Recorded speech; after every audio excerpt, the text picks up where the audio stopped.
Welcome to Burlap Teachers. Enjoy the video. You start by protecting data.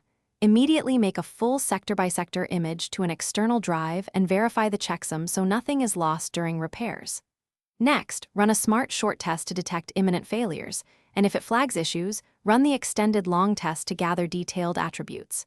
While tests run, document drive model, firmware, and cable type so you know what connectors to use. This saves wasted time when you move to repairs.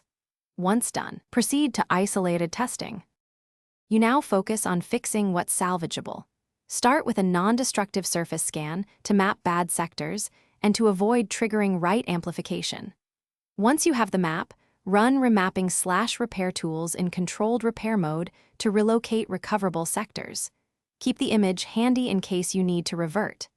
If the vendor lists a firmware fix for your exact model and failure signature, apply it cautiously. Firmware updates can restore stability, but may brick a failing unit. You finish by restoring verified data from the image onto a known good drive, and then validating critical files with hashes or application checks.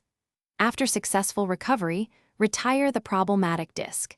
Either securely wipe and repurpose for non-critical tasks or dispose of it according to policy. Make sure to update backup schedules and inventory so this failure doesn't surprise you again.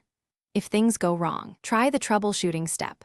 Swap cables and test the drive on another controller or machine, then re-attempt imaging with different software.